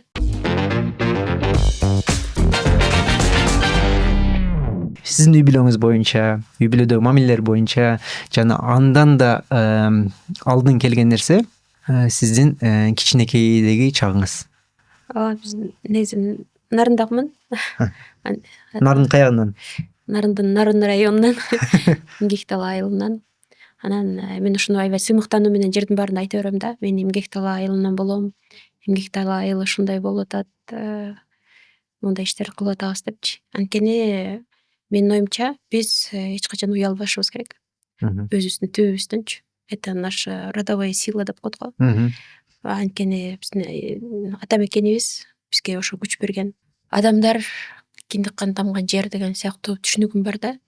Анан биздин үй бүлөдө 8 бала, мен 6-чысы болом. 5 эркек бала, 3 кызбыз. Мен кыздардын кичүүсүмүн да. Анан ошон үчүн башында айтып атпадым беле, ошо биз чоң үй бүлө болуп, мындай баарыбыз кичинекей болуп чогуу өскөндүктөн мен ошондой чоң үй бүлөлөрдү жакшы көрөм да өзүмчү. Мындай ынтымактуу болуп, бир нерсени чогуу кылып, бир нерсени бөлүшүп жеп, баарыбыз чогуу ойноп, ушундай чогуу уйгонбуз да. Анан эне атабыздын ошо берген тарбиясы, баалуулуктары бул ошо ынтымак да. Ынтымактуу болгула деп. Анан дагы бир нерсеси ошол окугула деп айтчу да. Жакшы окугула, биздин үй бүлөдө эч ким жаман окуган эмес депчи. Анан ошондой мындай баалуулуктар менен өскөнбүз. Абдан чынчыл, принципиалдуу, адамдарга жардам берем дегенде баардыгыбыз ушундай социалдык жактарга, проекттерге, долбоорлорго абдан жакынбыз да. Анткени чоң апам дагы ошол колхоз кезде, ошол колхозго башкармалык кылыптыр да. 2000 жана экинчи дүйнөлүк согуштун убагында жалаң ошол эркектердин баары согушка кеткен да. Жаш келин экен. Анан ошо бир где-то 25-30 болсо керек. Анан атам ошо кичинекей 4 айлык балабы ушундай экен да. Анан ошондо чоң атамды согушка узатып, кичинекей бөбөктөрү менен өзү жалгыз калыптыр да. Анан баардыгы кеткенде ошо апамды башкармак алышыптыр. Анан колхозго жанагы Чыңгыз Айтматовдогу Толгонайдын Жеренедеги образы барбы? Ошону мен апам деп элестете берем да. Ошол жер айдатып, фронтко нан жөнөтүп, болгон кыйынчылыктардын баарын көрүптүр да. Жалгыз баласын өстүрүп, анан чоң атам ошо фронттон кайтпай калган да. Ошон үчүн атам жалгыз бала болгондуктан, чоң эне жалгыз чоңойткондуктан мамама ошо апам айтчу экен да. Көп балалуу болгула, төрөгүлө депчи. Анан ошентип биз ошондой 8 бала болуп чоңойдук да. Анан менин ата энемдин эң чоң эрдиги, баатырлыгы менин оюмча ошо баарыбызга жогорку билим бергени да. Баарыбызды окутушту. Баарыбызга мүмкүнчүлүктөрдү ачып беришти. Анан айтышты да, вот биз силерди окуттук, силер эми өз жолуңарды таап алгыла депчи, таап кеткиле. Бизди уят кылбагыла депчи. Анан атам дагы ошо өзү агроном, экономист болуп, сельсовет болуп көп иштеп жетти. Айылды көтөрүүгө чоң салымын кошту да. Ошондо элге жардам берип, ошо күнү түнү эл деп жүргөнүн көрүп, биз ошо менен, ошол баалуулук менен чоңоюп калыптырбыз да. Биз деле азыр атам азыркыга чейин активный, айылдын жумуштарын көп кылат. Социальный объектилерди оңдотуу, ирригация каналдарын чоңойтуу, ушундай жумуштарды кыла берет да. Анан ошону биз дагы ошондой долбоорлорго жакын болуп калыптырбыз да. Анан экинчиси болсо ошо апамдын тарбиясы. Апам бир чети жумушту кылып, экинчи чети ошол чоң чарба, чоң үй бүлө, бала чака баарын чоңойтуп, төрөп, баарына үлгүрүптүр да. Анткени ошол союз учурунда негизи декрет көп берчү эмес экен да. Көп болсо 3 ай отурчу экен бала менен. Андан кийин либо жумушка чыгышың керек экен, либо мындай как тунеядец катары эметчү экен да. Ошондуктан тиги апам негизи акушер, фельдшер врач да. Анан ошол 2-3 айылды чогуу тейлеп, баарына переживать этип, ошончо балага умай эне болуп, ошондой аябай көп кызмат кылган киши болгон да. 33 жыл ошол сферада иштеп.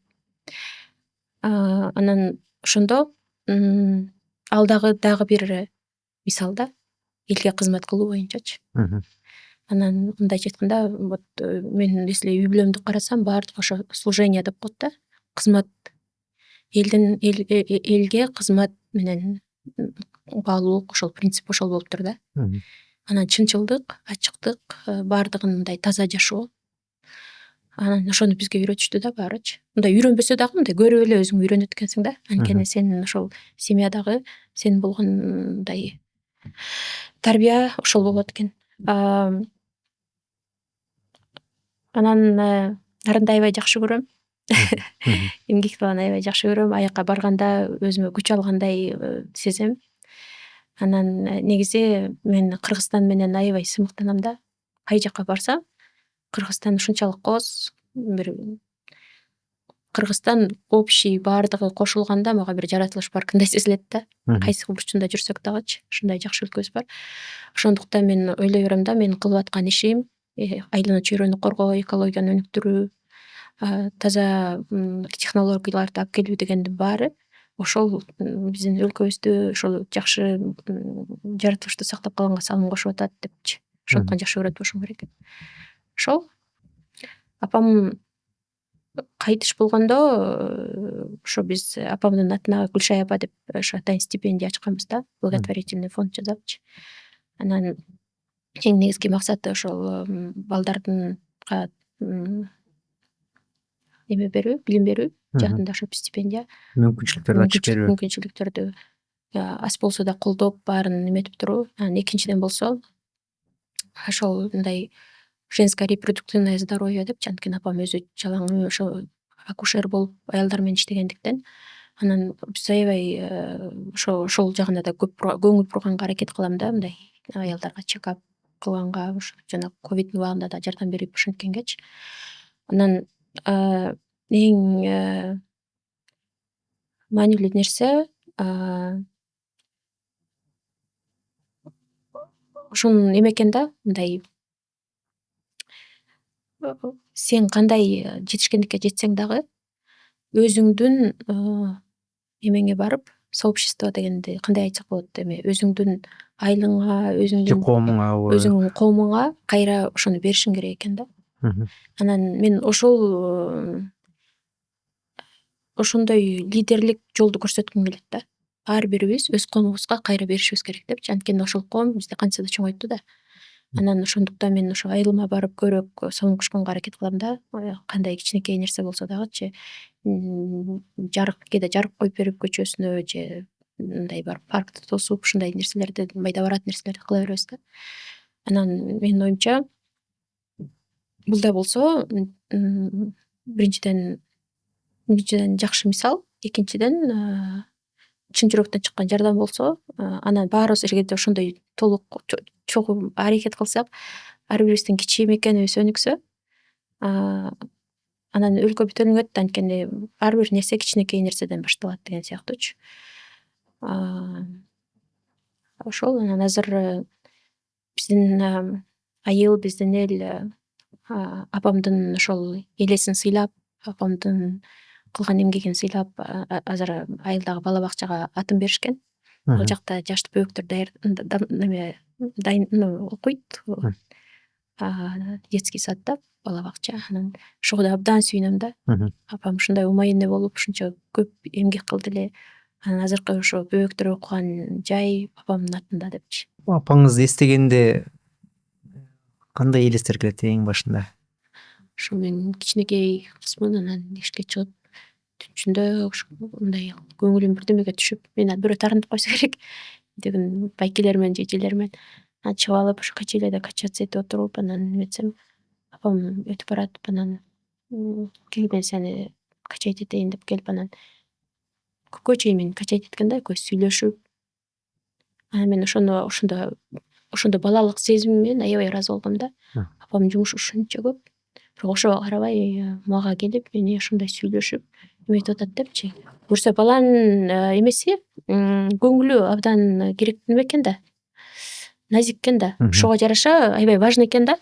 Анан ошондуктан мен ойлой берем да, эгерде мен ошол балалык сезимимде ушунчалык калса, значит канчалык маанилүү депчи. Анан азыркыга чейин ошо ойлой берем да, апам ушунчалык кандай десем, тактичный деп коебу, тактичный адам экен да, аябай дипломатиялык касиеттери күчтүү экен да. Кээде ойлоп калдым да, мен апаман ушуну да алган окшойм депчи. Анткени мен дагы аябай дипломат, бирөөнү тартпаганга аракет кылам да, анткени эң биринчи бирөө менен эметип атканда өзүмдүн ордуна коюп көрөм да, ушуну айтсам, ушул киши кандай кабыл алат, катуу тийбейт болду экен депчи. Анан апам ошондой мындай мамиле кылып, анан баарыбызга эме кылды да. Ошондуктан апама аябай ыраазымын. Апамдын берген тарбиясы, баары бир эненин кыска мындай эмеси жакын болот экен да. Ападан көбүрөөк алат экенбиз. Кандай деп ойлойсуз? Апаңыздын өзүнүн бир максаттары, элестери, ошолору профессиясы мен түшүнгөнүм караганда өзүнүн жакшы көргөн профессиясы менен иштеген экен. Акушер болуп. Жакшы көргөн деп деле билбейм, бирок ал кезде талап күчтүү болчу, эме условия жок болчу. Апам атка минип алып деле ушул элди кыдырып ушинтип кыйналып эметчү да, түнү күн иштечү да, анткени күндүз жумушка барып кыдырып келгенден деле түн ортосунда саат 2-де 3-тө ат менен чаап келип эле кыйналып атат, төрөп атат деген боюнча эле алып кетишчү да. Анан апамдын ошо биз кичинекей кездеги эме эле айтып бергендери бар да, анткени биз баягы 1,5 жаш 2 жаштан эле төрөлүп турбуз да, биринин аркасынан биричи. Анан айтчу да, ошо улуурагын бишикке белеп, андан улуурагын уктатып, анан эң кичинекейин көтөрүп алып жанына кроватка жаткызып коюп аялдарды төрөтчүмүн. Ал кезде деген эл караңгыраак болчу, районго больницага баргандан коркушчу депчи. Үйдөн төрөйбүз деп эле кайненелер жибербей койсо үйдөн төрөшчү депчи. Анан ошондо ошол жакта барып жаш келдим да, төрөтүп анан баарына отуруп алып анан деген аябай калчылдап бата эме кылып ичимен айтчумун дейт, Кудайым ушу баласы аман калса экен, кан кетпесе экен депчи. Анан ушундай кыйынчылык менен эметчү экен да, анткени ал кезде врачтардан да аябай катуу сурашчу экен да, детская смертность, материнская смертность депчи. Эмне үчүн убагында жиберген жоксуңар депчи. Анан айтчу да, анан мен барып айтам дейт, мисалы үчүн келининачы, сен төрөгөнү калдың, бүгүндөн баштап кете бер депчи. Анан кайненеси жибербейт экен да. Анан кагып коет экен тиги жаш келиндачы, ай сенин эмне элең ушинтип эле төрөгөнбүз депчи. Ошолорду айтып берчү да. Анан кээде айтчу, тиги райондон келатып, кечки автобуска баягы жиналышка барышат да, кечки автобуска кечигип калганда дейт, жөө келчүмүн дейт. Балдарым үйдө, кайненем урушат деген боюнча мындай üşүгөн боюнча жөө келчүмүн дейт да. Анан бир жолу баламды көтөрүп алып келатам дейт, анткени баары майда, анан бутур баарын кайненеме таштагандан коркуп, анан кичинекейин алып кетиптир да, өзү мененчи. Энимди алып кетиптир да. Анан тиги жиналыштан чыккан чакты кетип калыптыр дейт. Сиңдиме баланы каратып коюп жиналышка кирип чыктым дейт, баягы главврачтар чогултуп эметчү экен да. Анан чыгып баланы алып алып, анан автовокзалга келсе, айылдын автобусу кетип калыптыр да. Анан районный автобус бараттыр жанындагычы, Боедовкачы. Анан ошол жака түшүп калып, ошол жака түшүп, анан поворот деген жерге келип, андан дагы 2 кыштак бар да, ага чейин басыш керек. Жол тоссом машина жок дейт. Жөө келтем дейт да, мынтип тикилдеп көтөрүп алып кеч кирип баратат дейт. Анан бир кезде бала ыйлады дейт. Анан карасам тиги жала аяктары суу болуп калыптыр дейт. Анан ошол жерден карга жаткызып туруп, чийди өрттөп туруп, баланы кургактагам деп айтчу да. Анан жөө келгем депчи. Кышында? Кышында. Анан өлө таң калчумун да, канча кыйындык менен эметкен депчи. Сакмалга барып, ушу аяктан дагы чабандарды карап, ушинтип эле жүрүшчү да. Ушунча көп ответственность болчу да. Анан мындай кээде айтчу да, мен негизи баягы окууга чоң окуу жайына тапшырайын дегем, врач болгум келген депчи. Анан 18 жашында эле бүйөгө тийиптир апамчы. Анан ошондон кийин тиги бутур бир баласын көтөрүп алып эле Фрунзеге келе берчү экен да, окууга тапшырам депчи. Бутур өтпөй калып кайра кетет. Экинчи жылы экинчи баласын кошо көтөрүп алып кайра келип тапшырып. Анан уже 3-чү баласы төрөлгөндө анан кой дептир да. Болбой калды. Ушу мынча бала менен кайдан депчи. Анан ошого кээде аябай эметчү да, өкүнчү да. Өзүнүн арманында врач болгусу келген экен эле да, э? Врач, мындай акушерден көрө мындай врач болмокмун депчи. Анан мен да башка мындай башкача жашоодо жашамакмын депчи. Анан бирок ушундай айылда жашаса дагы аябай эме жанагындай эмеси көп болчу да, качестволоручу. Дипломатичность, аристократичность, аябай эмени карап мындай. Анан жайыл дасторкон, апам барда үйдөн конок кетчү эмес, сонун тосуп алчу баарын. Ушундай болчу да. Анан ошонун баары бизге аябай жакшы эме болду. Апам барда биз дагы апам кеткенде ошондой автобус менен тиги центрга кеткенде, районный центргачы, үйүм кадимкидей эметип калат да, ээн болуп калат да. Кечке күтөбүз да, автобусту карап турабыз, кечкече келат дагы. Баарыбыз чоң апам кошулуп. Ошондой болчу. Анан ошондуктан мен билем да, айылда аялдардын жашоосу канчалык кыйын. Канча нерсени чогуу алып барышың керек. Үй бүлөнү дагы, күйөөсүн, кайненесин, балдарын караш керек, чоң чарбаны эмеге салыш керек.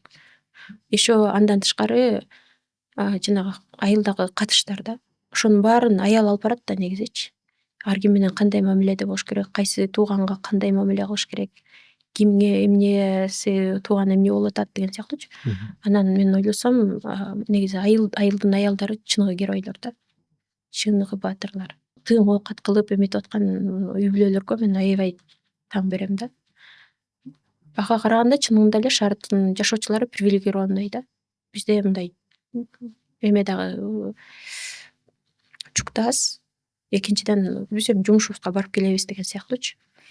Аякта болсо жанагындай чоң чарбаны кармаш керек да. Бир күн тамак бербей койсоң өлүп калат чынбы? Ошо сыяктуу да. Анан ошондуктан мен ошо апамдын үй бүлөнүн эмесинде көп нерсени көрдүм да.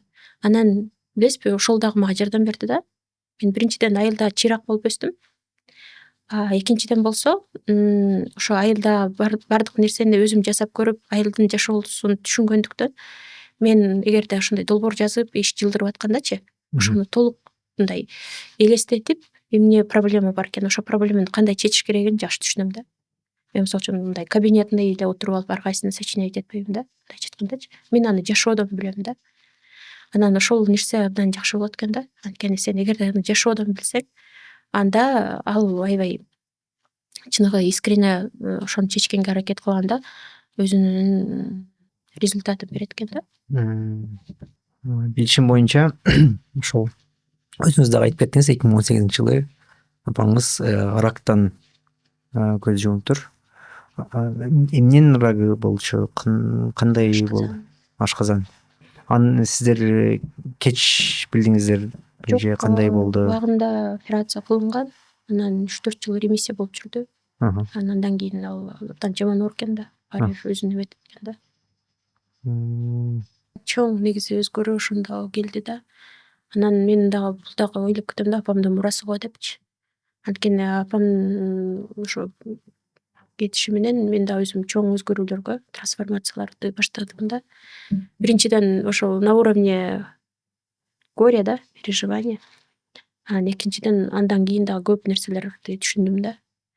Анан айтышат го, эн атаң бар да сен баласың депчи. Анан мен эме атам бар, Кудайга шүгүр, көп жашасын. Бирок эненики башкача да, особенно кыз үчүнчү. Анан апамдын мындай үнү жылуулугу жетпей жүрдү да көпкө чейинчи. Мен ойлосом, ошо мурунчу апам тирүү кезде бир нерсени ойлоп алып, анан мынтип ойлой берчү экен да, апам эмне дейт болду экен депчи. Анан ошол жоголуп кетти да. Кийин апам кеткенден кийин апам эмне дейт экен деп ойлоп алып, анан кимден сурайм деп туруп калчумун да. Анан күндө мындай традиция болуп калган да. Күндө жумуштан чыккандан кийин баягы кетип баратып, баягы пробкалардан эметип бараттан телефонду кошуп коюп, анан апам менен сүйлөшүп барчумун да, кечке жеткенчекчи. Апам эмне кылып атасыз? Анан тияк эмне болуп атат? Анан бияк эмне болуп атат? Деп ушундайлар бирдемелерди сүйлөшүп коюпчу. Анан апам чалган сайын тим эле ушундай сүйүнүпчү. Анан көрсө мен эле анча эмес экенмин да, баары ошентчү экен да. Иним да айтып атпайбы, мен да чалып барчумун депчи. Анан таң кала берем да, баарыбызга ушунча энергия таап, ушунча мээрим таап, баарыбыз менен сүйлөшүп атканыначы. Анан дагы эмеси баягы барганда, айылга барганда тосуп алчу да. Анан ошо эмеде келгиле деп баарыбызды чакырат да. Жылга, жазында куз жеп кеткиле деп чакырчу да. Баарыбыз барчубуз да. Үй бака шака болуп эле калчу. Андан кийин тиги чыктыңарбы деп чалат да. Анан чыккандан жолду катар чалып барат да. Кай жерге жеттиңер? Кай жерге жеттиңер? Аман сен келип атасың? Кай жерге жеттиңер? Абайлап айдагыла депчи. Анан үйгө жеткени калганда мындай ошо символ болчу да. Алыстан самоордун түтүнү көрүнчү, анан жанында турчу да. Чайын кайнатып, мынтип күтүп турат да, мынтип дарбазаны ачып алчу. Анан ошол да жоголуп кетет экен да. Азыр деле мисалы үчүн барсам, байкемдер, жеңемдер тиги эле сүйүнүп тосуп алышат. Бирок апамдыкына жетпейт да. Анан көрсө ошондо билет экенсиң да. Ай, көрсө эненики башкача турбайбы депчи.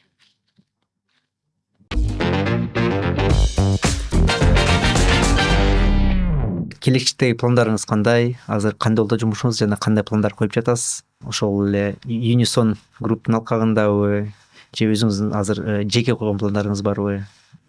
Мен кийин мурун ойлой берчүмүн да, жаш болгон жакшы болуш керек, кийинчерээк кандай болот экен депчи. А бирок азыр түшүнө баштадым да, канчалык сен жаш кошулган сайын ошончолук сенин акылмандыгың күчөйө баштайт экен да. Анан азыркы күндө мен наоборот ушунчалык энергиям көп, ойлой берем да, сколько вариантов жизни я могу прожить депчи, өткөндө айткандайчы. Азыр астыма эмнени максат кылып койсом, кийинки 5 жылдыкта эмнени жетишсем депчи. Анан ошондуктан азыркы күндө пландарым аябай көп да. Бул биринчиден, конечно, Юнисонду международный ошол эл аралык деңгээлде белгилүү кылуу. Анан дагы бир ошол мечтам жанагындай экспортный услугаларды экспортко чыгаруу. Анан дагы ошол работа менен, жумуш менен жеке жашоону айкалыштырып, баланста жашоо. Акыркы жылдары мен көп спортко көңүл бура баштадым. Азыркы күндө мисалы үчүн хайкингке көп барып атам да. Бизде тоолор ушунчалык жакын, ушунчалык кооз. Ошону аябай сыймыктануу менен, ыраазы болуу менен аябай барып келип, ошол дагы мага аябай көп күч дем берип атат да. Анан өзүм менен өзүм эле мындай эч кимди күтпөй эле эч нерсенин баарын кыла бергенге үйрөндүм да. Башында деле ошондой болчумун принципечи. Бирок ойлой берчүмүн да, ушуну мисалы үчүн кандай бир партнерим болсо чогуу кылсам депчи. Ал деле барбыр экен да. Мындай кеп өзүңдө экен да. Сен өзүңөн башташың керек экен да. Анан азыркы пландарым, эгерде кыска айтсак, жөн гана бактылуу болуу. Сону айттыңыз. Абдан сонун. Жана дагы бир актуалдуу тема ошол эле ишкердик. Биз айтып кеткен эле биздин концепциябызда өзгөчө орунду айымдардын ишкердигине, лидерлигине, ишмердүүлүгүнө, ошол эле экосистемага, ошол ишкерлердин экосистемасы, ошонун өнүгүшүнө көңүл бурабыз да. Кыргызстандагы аял ишкерлеринин өнүгүшүнө ыңгайлуу чөйрө түзүү үчүн эмне керек деп ойлойсуз? Ошол жака кандай өзгөрүүлөрдү кылса болот экен деген бир ойлоруңуз же сунуштарыңыз балким бардыр. Аялга эң биринчи колдоо керек. Түшүнүү керек. Колдоо дегенде элдин дагы колдоо, коомдун колдоосу, үй бүлөнүн колдоосу, коллективдин колдоосу. Айылга тыюу негизи ар бир жерде көп биздечи. Ошол эле кичинекей кезибизден башталат да. Үй бүлөдөгү тыюу. Андан кийинки келип эле анан кайындарга барганда айыл жактан тыюу, күйөөдөн тыюу.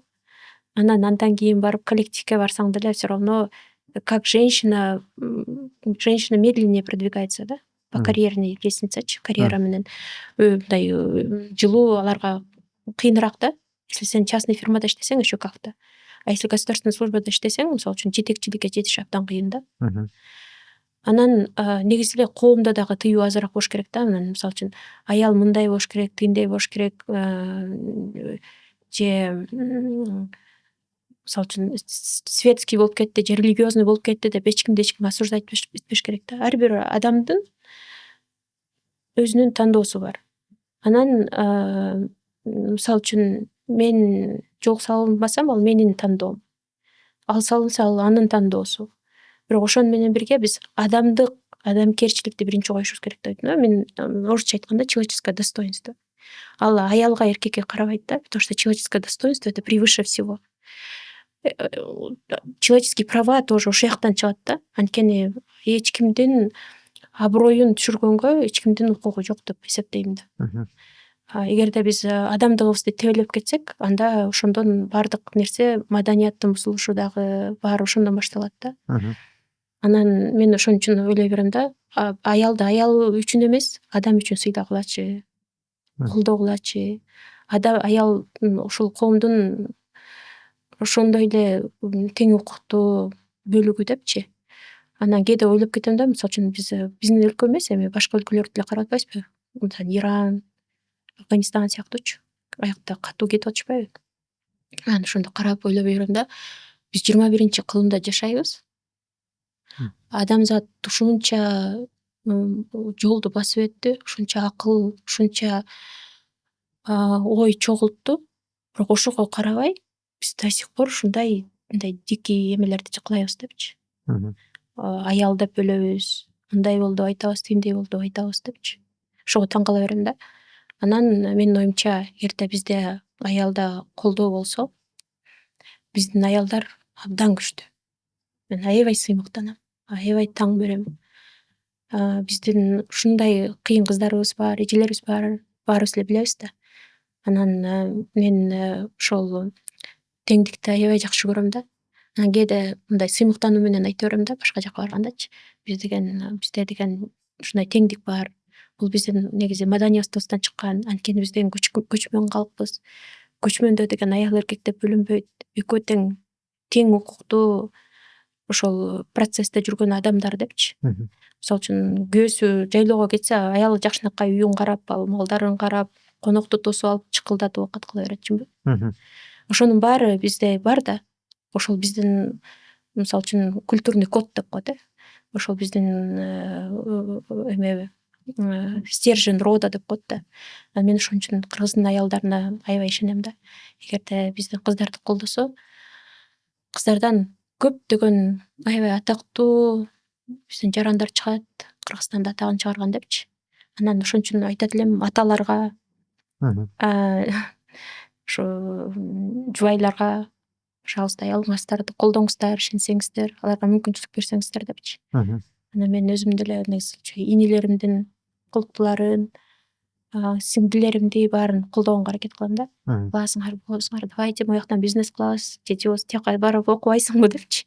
Анткени мен ушунчалык ишенем потенциалгачы. Анан мен ойлой берем да, кыргыздардын эң негизги байлыгы бул адамдар депчи. Биз аябай бат үйрөнөбүз, бир нерсеге мындай кызыгуу менен карайбыз, бирдемени жакшы жасаганды батырой үйрөнүп алабыз. Биз ошого көңүл бурсак, менин оюмча, аябай көп нерсени ошо көп жетишкендикке жетебиз. Сонун мына ошо колдоо темасы боюнча айтып кеттиңиз. Жана ошондой эле жаңы баштап аткан ишкер айымдарга баса бул нерселер мен эмнеге айтып кеттим, эмнеге бул концепцияга көңүл бурганыбыз, ушул чыгарылыштардын сериялардын чыгарылышынын партнеру EBRD организациясы болуп кетет, Европалык өнүгүү жана реконструкциялоо банки. Ошонун алкагында сиз дагы ишкердүүлүгүңүздү жүргүзүп кетет экенсиз. Жаңы баштап аткан ишкер айымдарга, жаңы ишкерлерге, бир эле айымдар эмес, эркектер деле болсо, ошол организация ушундай демилгелердин программалардын алкагында катышып, ойлоп жаткан ишини ийгиликтүү бир максатына жеткизүү же демилгени баштап кетүү болуп атса, кандай кеңеш берип кетет элеңиз? Балким бир ойлоруңуз бар. Сиз эмне деген бул программа менен көп эле иштешип кеттиңиз, көп эле организацияларды, ишкерлерди, же болбосо мындай жөнлүү үй бүлөлөрдү грант аркылуу же инвестиция аркылуу же кредит аркылуу финансирование кылып кеттиңиздер да. Ошол боюнча бир балким кеңештериңиз бардыр. Эң негизги кеңешим, менин оюмча, проактивность да. Мындай кыймылдаш керек да, мындайча айткандачы. Эме деп айтат го, жаткан таштын астына суу акпайт деп. Эгерде биз кыймылдай берсек, ошо ар бир кыймылыбыз тажрыйба алып келет экен. Ошого жараша биз жакшы адамдарга да жолукканга, нужное время, нужном месте деп коет го. Туура убакытта туура адамдарга жолукканга мүмкүнчүлүк түзөт экен. Анан экинчиден, ошол ар кимди көрүп шыктанат экенбиз да. Анан биринчиси ошол проактивный болуш керек. Экинчиси эч качан коркпош керек экен. Анан биртике болбой калса эле биз мисалы үчүн болбойт окшойт деп таштап кетип атпайбызбы? Көп нерсе мындай накопительный келет экен да. Накопительный эффект. Накопительный эффект болот экен да. Анткени кыла берет экенсиң, коркпойчу. Анан болуп калат экен да бир күнүч. Анткени сен эгерде баягы эмгегиң аябай адал, анан жакшы болсо, аны баары бир берет экен да Кудайчы. Анан кээде мисалы үчүн кээ бирлер конкуренциядан коруп кетишет го. Мисалы үчүн мен деле манты жасайын деп, анан уже чоң фирмалар жасап атат, мага меники өтмөк беле деп ушундай башташат да. Бирок ошону менен бирге ошол эле мисалы үчүн продукцияны башкача креативдүү жол менен, башкача маркетинг менен, башкача рецепт менен келсе, ал деле өзүнүн ордун табат да. Ошондой сыяктуу да, биз коркпошубуз керек да. Эгерде сен кыялың болсо, сени мындай зажигать эткенчи, ошол кыялыңдан баш тартпа деп айтмакмын да. Сонун. Абдан философиялык темаларды биз бул темалардан көп сүйлөшөбүз. Ошол икигай деген философиянын алкагында там Япониянын ар кайсы философиялар бар. Ошол жерде дагы страсть, миссия, призвание, профессиянын ошол найкалыштары, ошонун алкагында эң негизгиси чындап эле ошол өзүңө жаккан, өзүңө энергия берген, өзүң жакшы көргөн нерсени ошону кылсаң, кылышты үйрөнүп кетсең, жана ал элге пайдасы тийсе деп ошол циклдар түшүп кетебиз. Сиз ошону бир сөз менен эле жыйынтыктап сонун кылып кеңеш берип койдуңуз. Ооба. Анан жана башында айтпадым беле, эгерде биз ушул жашоого кыска келсек, анан өмүрүбүздү бир нерсеге коротуп атсак, анда ошону лучше по страсти работать, да, чем просто делать, потому что это зарплата. Эркин камера, свободная камера, эркин камера сиз үчүн өзүңүздүн каалоо тилектериңизди, өзүңүздүн месседжиңизди, бир сөзүңүз бар болсо ошону айтып кеткениңизге бир жакшы бир мүмкүнчүлүк, ошонун артында бир жыйынтыкта бүтүрүп кетсек деле болот окшойт. Менин оюмча жакшы эле көп нерсени сүйлөштүк. Единственное, мен сизге ыраазычылык билдиргим келип атат. Анткени сиз жазып аткан жумуш аябай маанилүү да. Анан сиздер мындай креативный контент создавать этип, заодно мындай көптөгөн каармандарды элге жеткизип атасыздар да. Ошон үчүн мен сиздерге аябай чоң ийгиликтерди каалайм. Сиздин ушул подкаст өсө берсин, өнүгө берсин, командаңыз чоңое берсин. Анан эме да, мен баалап кеткен нерсем, мен айтып атпаймынбы, биздин адамдардын мен аябай чоң потенциалына ишенем депчи. Сиз дагы ошол бир адамдардын бирөөсүз да, потенциалыңызды таап алып ачып атканчы. Так что ушундай инициатива, креатив көп болсун деп каалайм. Ошо. Чоң рахмат. Сиз конокторубуздун эң биринчисисиз. Эркин камера болгондо месседж эмес, а бизге каалоо тилектерди айтып кеткен. Ошол мүмкүнчүлүктү бизге энергияңызды бизге жөнөтүп койгон. Рахмат, абдан ыраазыбыз. Сонун маек болду.